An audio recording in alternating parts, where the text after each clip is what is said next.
This directly correlates to your question, because I have found that in this case it's women, but women that I've seen don't happen to believe that they're capable of mentoring someone else.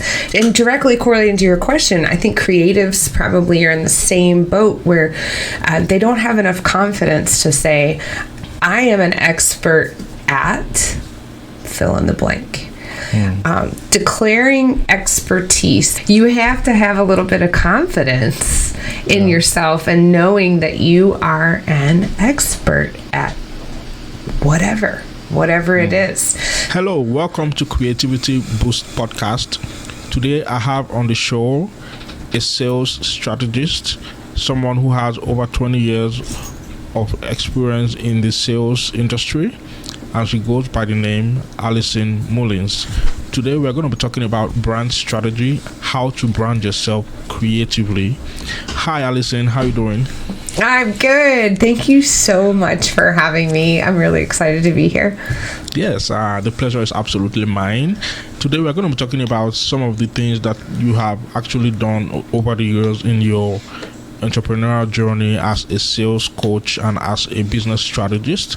And to kick this off, I'd like to offer some foundation and some context for our listeners, because someone may be asking, what do we need brand strategy for? I thought this was just all about creativity. Well, I've come to discover that we have many people who are creative and broke.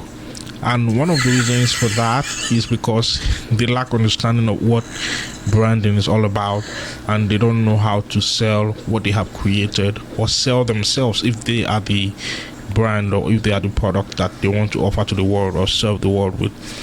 And so today I brought on the show an expert that can help us demystify the myths around brand strategy for creatives. So Alison, what do you think about all of these misconceptions that many creatives have that has held them stuck around their brand? Outside of even the brand, to be honest, organization is something that tasks a lot of creatives with issues, I think. And having a brand strategy is something that I found very, very quickly in the later part of 2021 was incredibly important for an entrepreneur trying to launch a business and trying to get themselves out there. But my history with learning about brand strategy goes back to even my education. I have a degree in marketing. So for me, when I started learning about this concept of brand strategy, to be honest, it just clicked. It worked. It made sense. You know, when it comes to social presence, social media, to being able to have a continual voice, to find your unique value proposition and your selling points. All of these things counterbalance anyone who is starting a business or selling something, any kind of a product. Okay, so can you help us understand what is a brand in your own estimation? What would you say you would define as a brand? Because there are many different definitions out there about what a brand is, and so a brand means many different things for many different people. So I'd like to get your perspective on that. Absolutely. A brand is the representation that you want the public to see. It doesn't mean that even the business structure has to run completely, in one particular LLC or entity, but a brand can be a vast world, but a bubble that any amount of companies, people can live inside of this brand bubble. So when I designed my brand rep methods, there's a lot of facets that will continue to grow from that particular bubble. And each brand has its own competitive landscape, a target persona. A brand should have a point of view outside of just what we're trying to put into the world on social media and through email marketing and just the marketing elements. But what do we want people to see and take away from our business? That is the brand. Okay, so if I get you correctly, a brand is beyond the logo, is beyond the posts on social media, but it goes beyond that to being the perception that we want people to have when they come in contact with us. Is that correct? Absolutely. It's all encompassing of those things, including colors, elements, and feelings that are created by the senses. So a brand should impact any consumer, any market, any business to business. The brand is what actually grabs on to our potential customers on any level, whether it's business to consumer or business to business. Okay, so when we talk of branding, most times we tend to think that big companies, multinationals, are the ones who should be concerned about branding because they have lots of cash to splurge and to throw around. But I've come to discover that that may not be completely correct. And so I'd like you to enlighten us in that area, if you will. Sure, Dafe. A brand can be a person. Think about actors, famous musicians. Think about a band as a whole. So let's just talk about one of my favorite old school bands from Charlottesville, Virginia, Dave Matthews Band, right? So Dave Matthews Band is a brand. It's not just the guy. He is the lead singer, but the band as a whole, Dave Matthews Band, becomes a brand of its own, a single entity. Let's think of a very famous American actor, for lack of better translation, Brad Pitt. I think anyone in the world knows who Brad Pitt is. And Brad Pitt himself has become a brand of his own because not only the roles that he played in all these different films, but the way he dresses, the way he moves through scenery that we see, typically in photography or film, some type of visual presentation. He's an all-encompassing brand, right down to just trying to think of a brand of something that I use on a regular basis. How about, lip balm, a particular type and style of lip balm that you go out and buy every day. I was actually in California last week, and the dry climate really got to me because I'm living in Virginia of USA. We have a very humid, moist climate here. You do drink a decent amount of water, but when you get out into Northern California, it's really dry. And the person I was traveling with and I were commenting about how we needed our Carmex lip balm on a string. And ironically, we didn't say chapstick. We didn't go to this well-known brand name. Actually, the Carmex is the brand of athletes, skateboarders, hikers, people like me who just happen to like a little menthol flavor on my face. So if you think about it, any type of brand has its own target market and persona. Wow, awesome. Now, so in the area of creativity, I believe that one of the things that every creative needs to consciously do is to create a brand for themselves or for their business. So how can a creative who's just starting out create a brand? What would be the steps that one should take when one wants to intentionally create a brand and not just leave it to chance? I think the very first thing that needs to be decided before you even come up with a name, excuse me, is what are you trying to say? What is the message that you want to convey through this brand? If it is your name and you become the brand, or in your case, Dafe, it's creativity, the power of creativity. This is your brand. It's about that message. And for you, the brand that you've come up with automatically states first and foremost the idea behind and the message behind what you are trying to create. In my case, the brand I've created is Rep Methods. The name came after the message. The message was sent from a higher power, letting me know that it was time for me to communicate my methods and my nature of work in the sales industry, especially I'm in construction, so it's a little different than medical sales or insurance sales. In the construction manufactured goods segment, we have our own, methodologies that are probably maybe not the same for everyone else. And so a sales rep, I wanted to convey what it means to have some of those methodologies. So for me, also, the title of my brand immediately draws the person directly into the message that I'm trying to convey. And I think if you can identify the message and what you bring to the table, which is essentially a unique value proposition, then you can start to identify and break out a brand. Wow, that's amazing. So talking about unique value proposition, I find that many creatives have a challenge in actually articulating the value of their brand or the value of their creation or what they have come up with, what they have made, what they have built, what they have invented. So you find a lot of creative people who don't even know the value of what they have created. So how do you actually define value, identify value, and communicate value as a creative? 100%. So ironically, so many businesses get started in a function, in selling a service, in selling something, and they don't know how to articulate their unique value proposition. So not to give a plug, but I am working on the second book, and I have an entire chapter about this, because in the last year, that is one of my biggest discoveries. As I talk to people, as I present to people, as I've coached people, as I've interacted with these various communities amongst my industry, this is something that people lack significantly.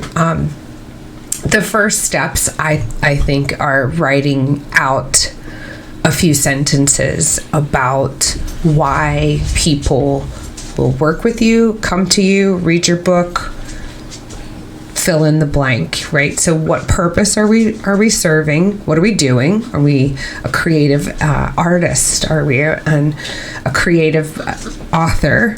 Are we a creative entrepreneur? So what is that purpose? And then literally starting to just craft a few sentences and putting them on paper as to why someone would buy from you.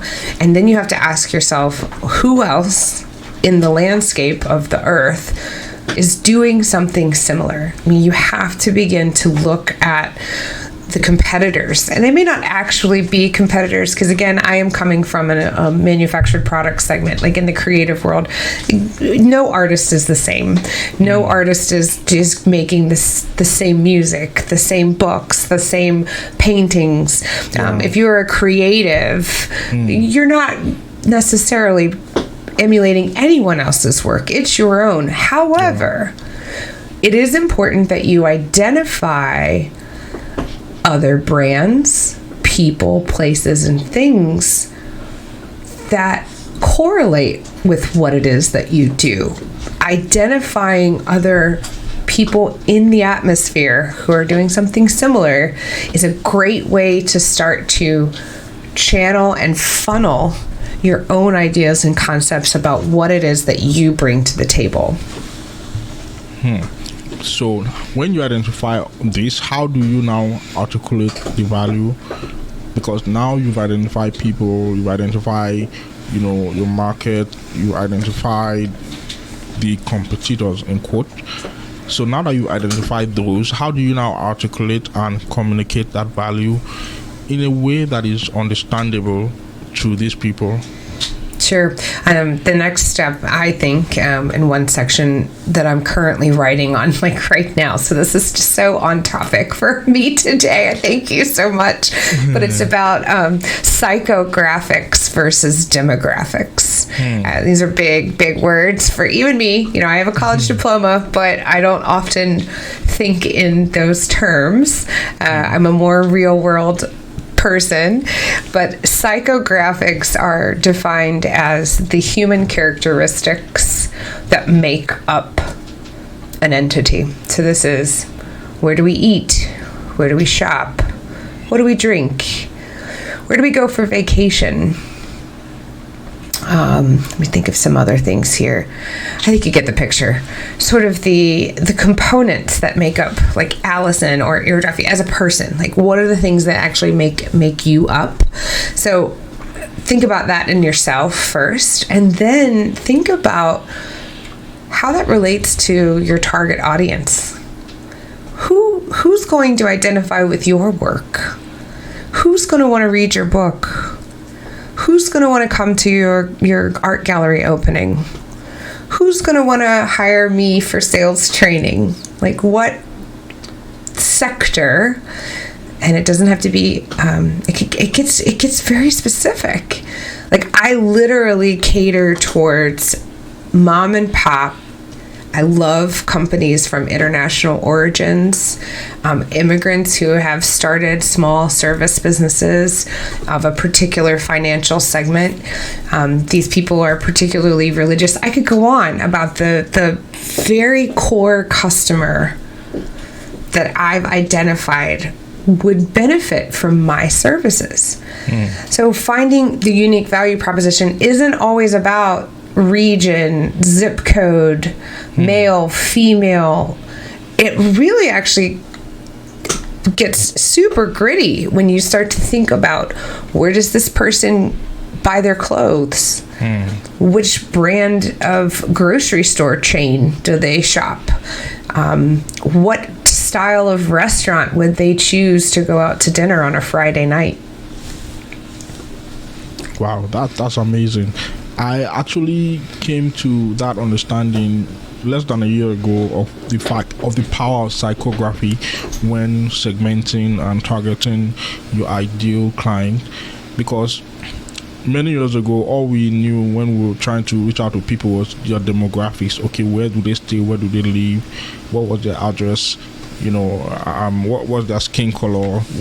How much do they earn? Stuff like that.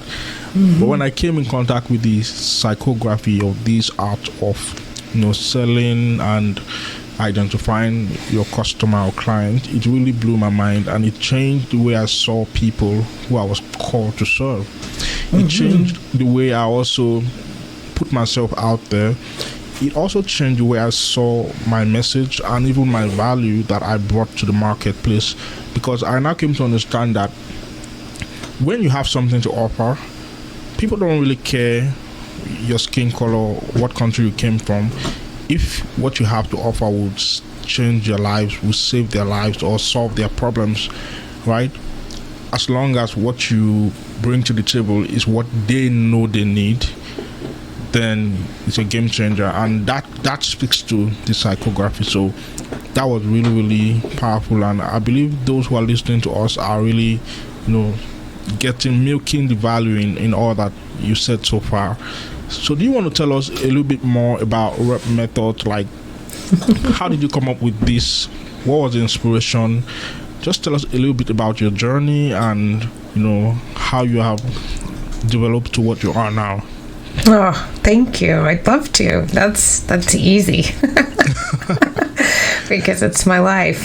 Sure. So I did start out my career, of course, like any good American college student with a degree, not knowing what I wanted to do. But I moved up to New York. I knew I wanted to be in the fashion industry, and that lasted until about 2008.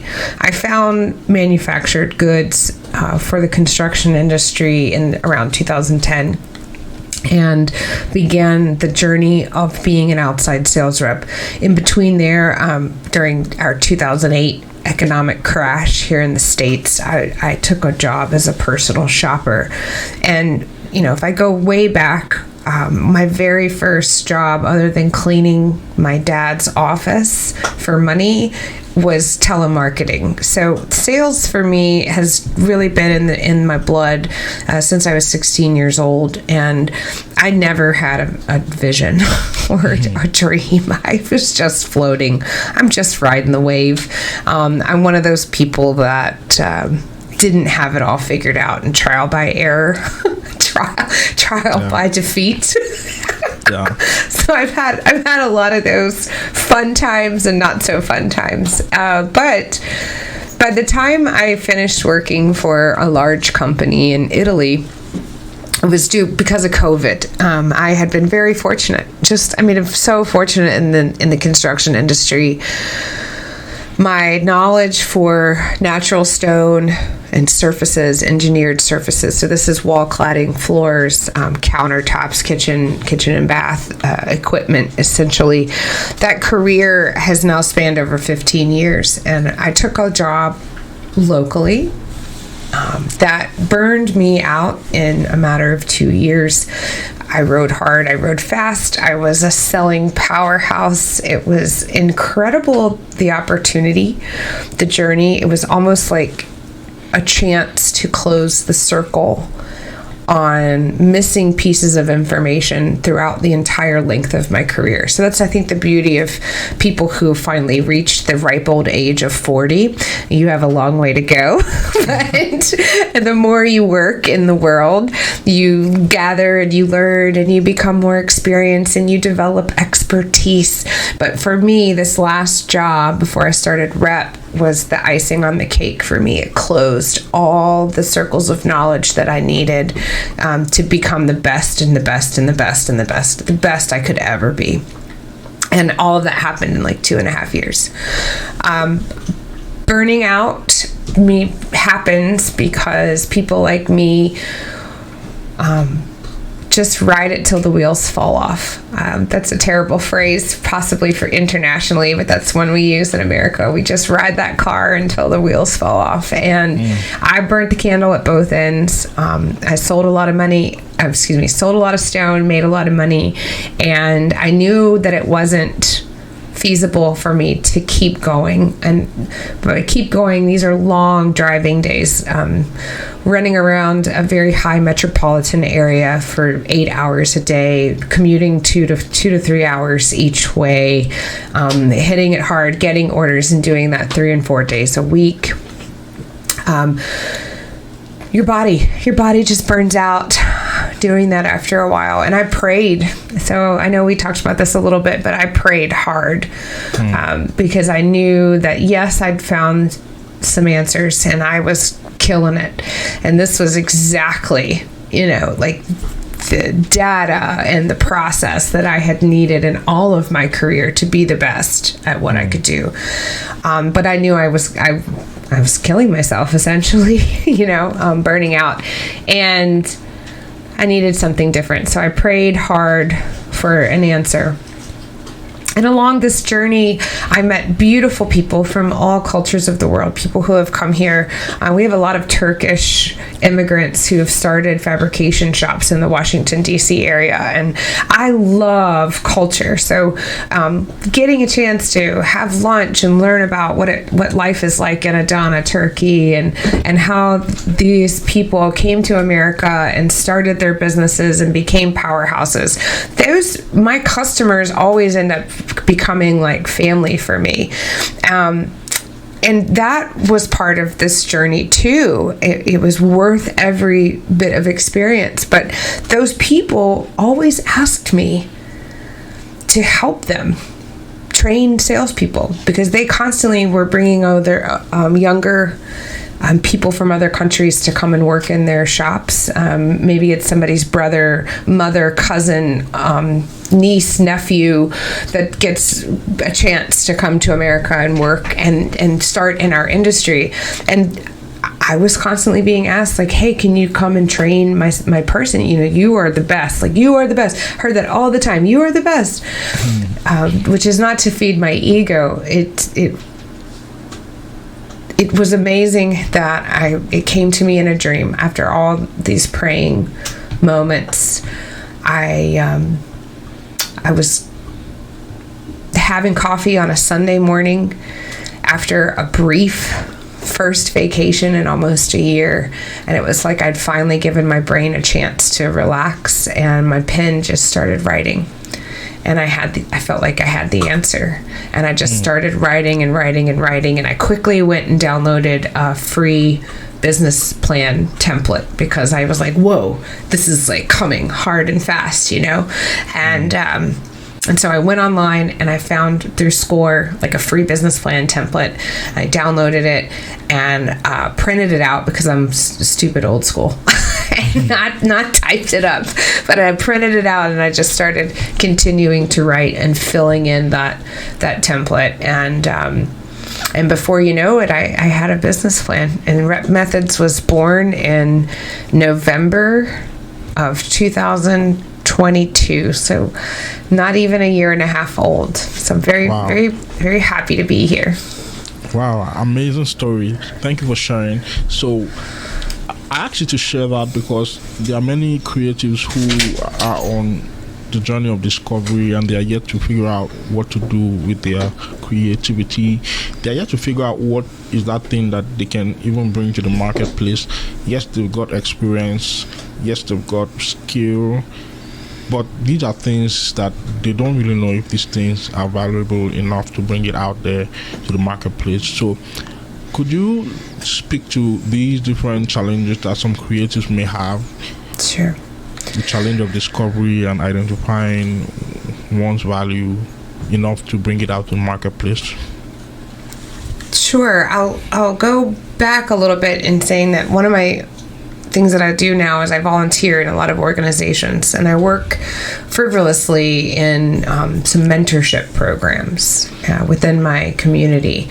I'm on the matching committee right now for the women in the floor covering industry, and we notice so often that when people sign up for these programs, because we have volunteers who sign up for mentees and we have volunteers who sign up as mentors, we get tons of requests for mentees and very few mentors. This directly correlates to your question, because I have found that in this case it's women, but women that I've seen don't happen to believe that they're capable of mentoring someone else.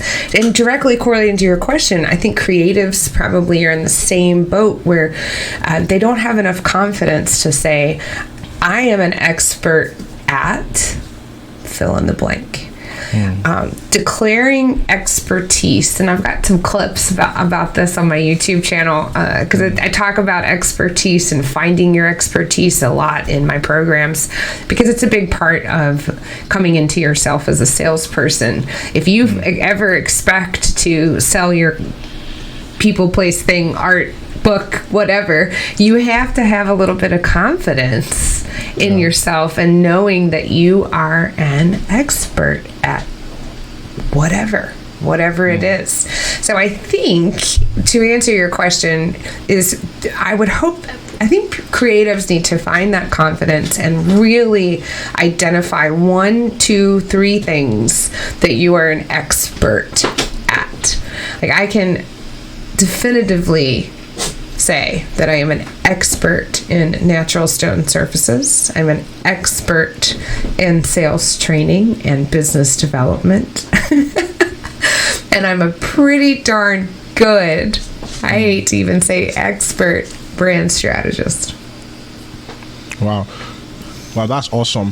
Now, I want us to track back a little bit into sales. Like, many creatives, they have a brand, maybe they've established themselves and they are known for something, they have a good perception around them, but they don't just like selling, right? Selling is not their thing. And for me, I feel everybody sells one way or the other, and everybody should sell. Everybody should get better at selling. So why don't people like selling? Why don't creatives like selling? And how can anyone anywhere get better at selling without feeling yucky, feeling sleazy? Oh, I love this. Sales does not have to be the used car salesman experience that I think a lot of people think of when they think of a salesperson. They think of that greasy kind of guy on the side of the road just trying to hustle them on something, or a street girl. I have often described myself as a natural born hustler, and so yes, it does come easier for people like me, and it's not easy for everybody. Creatives in general, at least artists that I know, a very good friend of mine, she's an amazing painter, amazing. She's so talented, and she's not a salesperson. She never has been, and it's difficult for her to put herself out there. And I think that's what people run up against. Sales doesn't have to be sleazy. I write a lot about honesty and integrity and emotional intelligence. These are the components that make a great salesperson, because relationships are so much more refined at selling than your average sales pitch.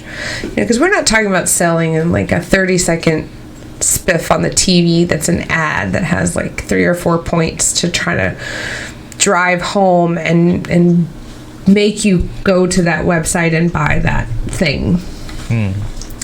Selling is a lot more about figuring out who and where you belong, identifying relationships that can help you along the way. And so I talk a lot about relationship selling and being able to use the people that you know, the people who embrace and love you for who you are, and you start there. You start with the people and the places and the things that you know, and along the way you'll find that not everybody's a fan, and they don't have to pick up on what you're throwing down. But at the same time, it's a beautiful journey of finding your tribe and finding the people who do like what you have to say or throw down. And I believe in honesty over just that awful perception of a lying salesperson any day of the week. That's a totally different characteristic from the hustle is real.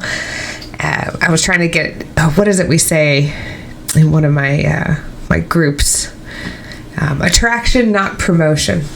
Well, often if you're just doing you, if you're just being the best you that you can be, when you're putting yourself out there with blinders on and not necessarily concerned about the negativity, and just keep doing what you do best, they will come.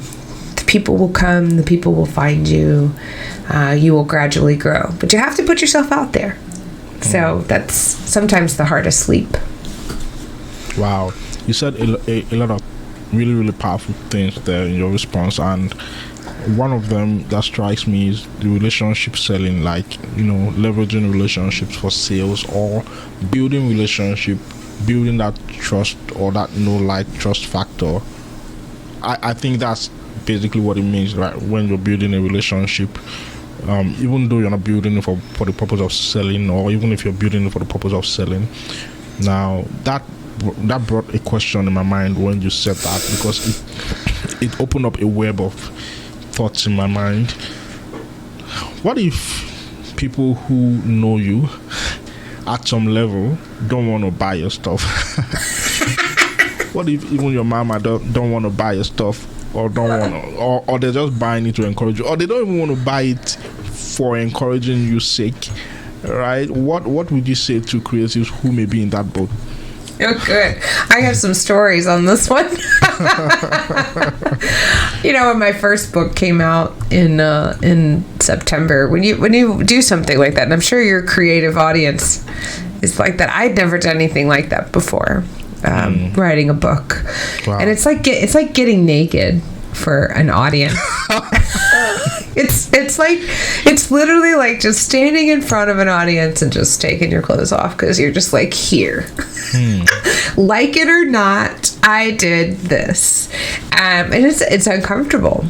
And the first step that I learned through my book writing coaching program, because I have a brand strategist coach. I'm going to put that out there. I had a writing coach. I have to have help too. You can't do it alone. You can't do anything alone in this world. Yeah. We all need help. But one of the things that they taught me is you have to get a list of people agreeing to buy your book before you ever even launch it. And this was just miserable because they tell you right away, just start with your family and friends, and so here I am, like, crafting these emails. I think I like to do video work, so I think I made a video, and I was just like, hey everybody, can you buy my book? And of course you're gonna have people who just do it because they feel sorry for you. You have some people who are gonna do it because they feel like they want to support you. You have like 1% are people who are actually interested in the book. Yeah. I had a whole group of people that I had to kind of co-op trades with, like, you buy my book, I'll buy yours. It's oh man, it's not a fun process. But here's the deal. At the end of the day, I never wrote that book to sell books. It wasn't my purpose. I wrote that book to give me a base, to give people a starting point, people who were interested in what I had to say, that I could give them that piece and say, here, read this, and then we're going to do X. And I didn't write that book to be a best-selling author. Like, it would be cool, like that's part of the jam. And I think that focus really helped me get through the first couple of months of not worrying about so much the revenue stream and like where the money was coming from, because that wasn't what my initial design was to begin with. If you're an author, if you're that creative and your job is to sell books, then you have to do a lot of marketing. I mean, there's so much that's going to come into play with getting yourself out there. For me, it was just this tiny little piece, and the new book that I'm going to write, it's a continuation. I don't care if people don't want to read it. I hope they do. And I think if we can embode a little bit of that type of confidence, and I'm not saying I know it all or that I'm the right way, but that's what helps me get through the moments of asking family and friends, and like, maybe I don't want to ask my family and friends. Oh, and I had one other story I wanted to tell you. It was my cousin. So this is a person in my life who for the last 20 plus years, like since I was still in college, he's the guy that I go to in my family for advice. Like, I don't talk to my dad. I don't talk to my sister. I go to this guy. He lived in New York as a stockbroker. He helped me get to New York when I wanted to get in the fashion industry. I've just kind of followed his footsteps, right? And so we believe in each other. We talk on a regular basis. We are close. And I went to visit him a few months ago. I think it was in December. And we're sitting around the table talking, and I brought a copy of the book for his dad and his mom, my aunt and uncle, and we're sitting around the table. And I think somehow in the banner of conversation, it was so obvious that Michael had never read my book. And I was furious. I was absolutely furious. And at that point, those people, I do think it matters if they take a moment and actually look at what you do. Yeah. Anyway, I hope you can get something out of that. Yeah. Thanks for sharing the story, because these are challenges that creators go through, and so when I ask questions, I like to try to just come from the point of a creative starting out or going through one challenge or the other, one struggle, because I know that these are things that are real, and these are things that hold many creatives back. I know creatives who can just get discouraged and not birth their brainchild because they lack that support that they felt they would have got from their family. So you speaking to that, it just gives that sense of, we're in this together. We've all been there and we've gone through it, right? So whoever is listening and who's going through that moment right now, look who Alison has become despite that, right? And one thing to note is that as wonderful as your family would be, sometimes they may not just be your market, and sometimes it's best if they don't even buy your stuff, so that you can figure out who should actually be buying your stuff. Yes. Because when you do, you just have 5 to 10 people who we can call family, right? But you can't get wealthy having just 10 people buying your stuff. You're going to need millions of people, or at the very least thousands of people.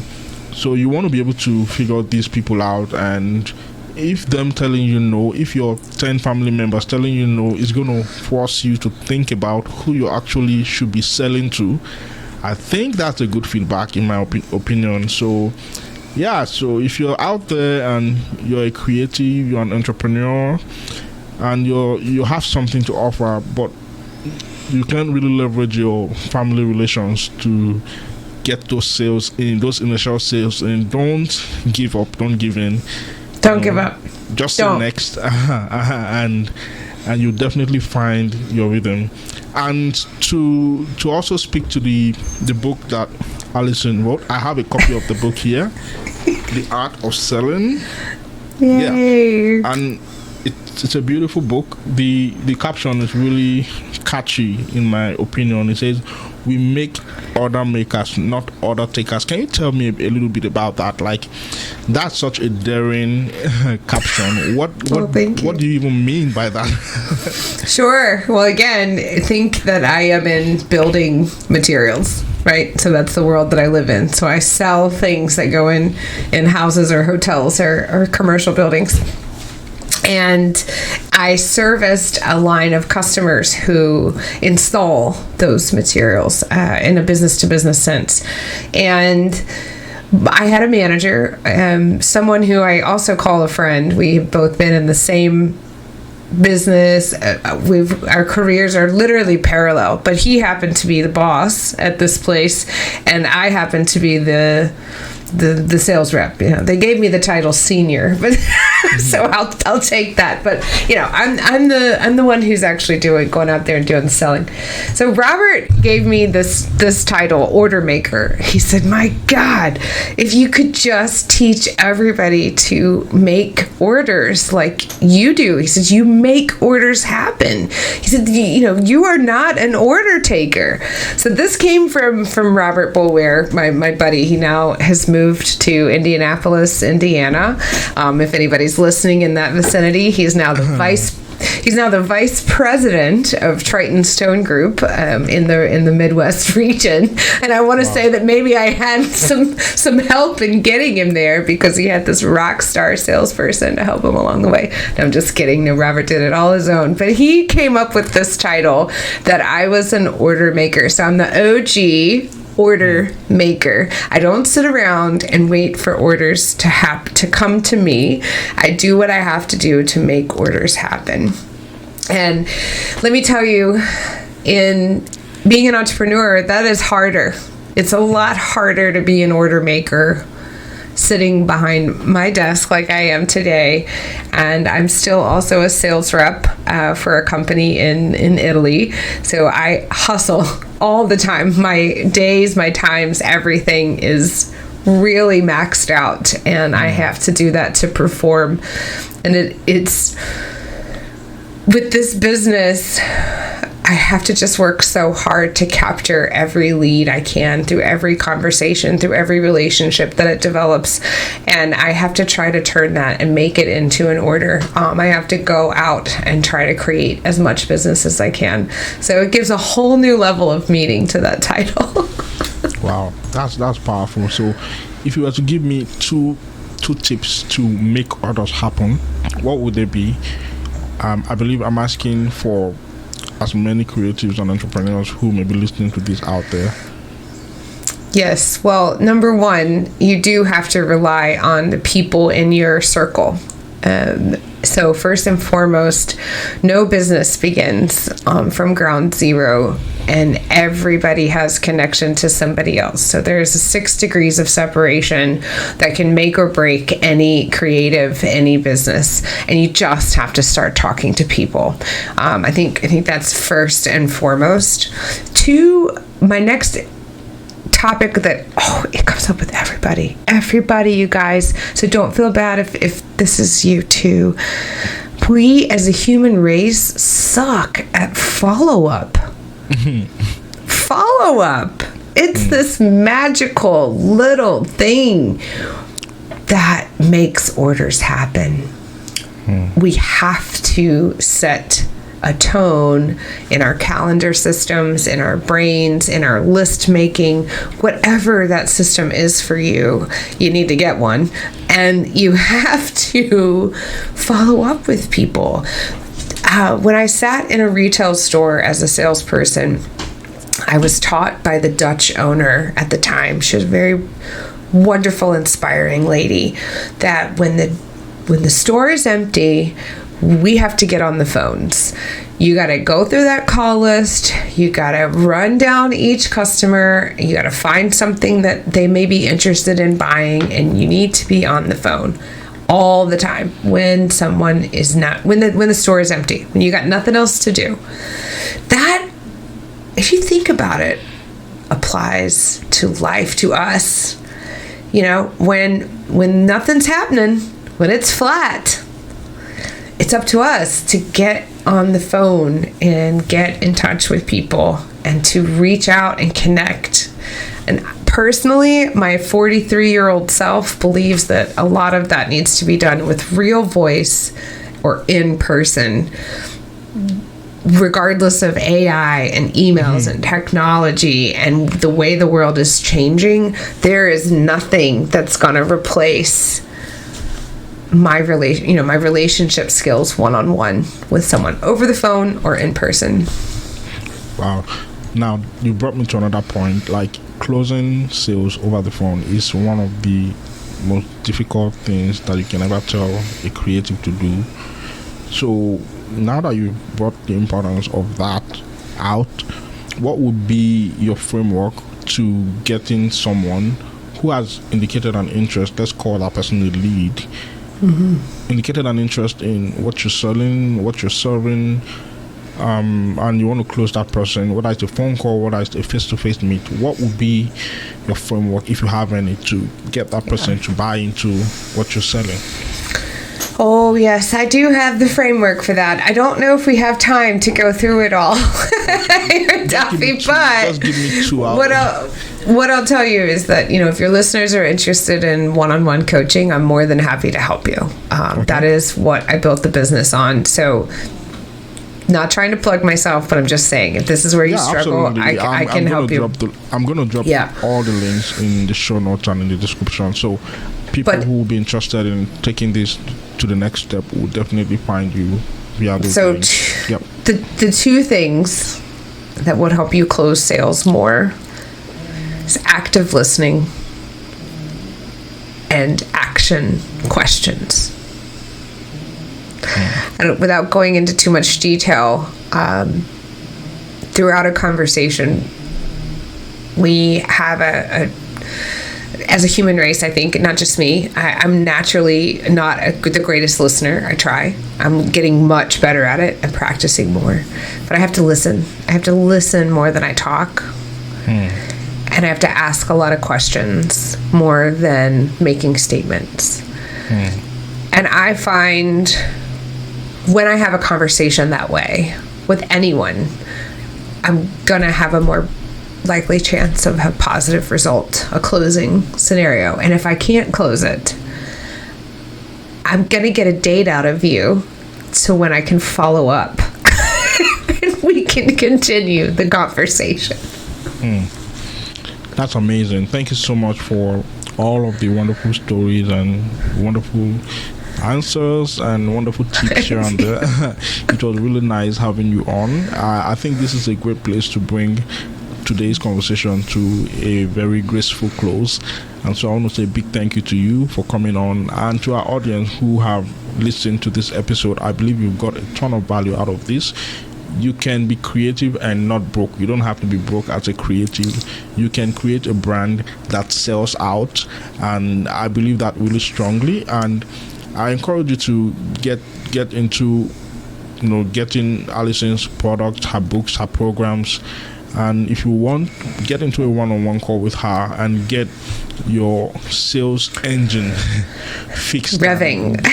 Get your sales cylinders firing again. So I'm going to drop all those links for you in the show notes or in the description below. Do well to get those links and, do what you need to do to get on board with her framework. And so if you have someone who needs to learn more about all that we've talked about, brand strategy and whatnot, I encourage you to share this episode with them. Talk to your friends, talk to your family about it, rave about all the fantastic stuff that you heard us talk about, so that more people will get this awareness, so that more creatives won't go to the grave with their creations in their head or go to the grave as broke creatives, right?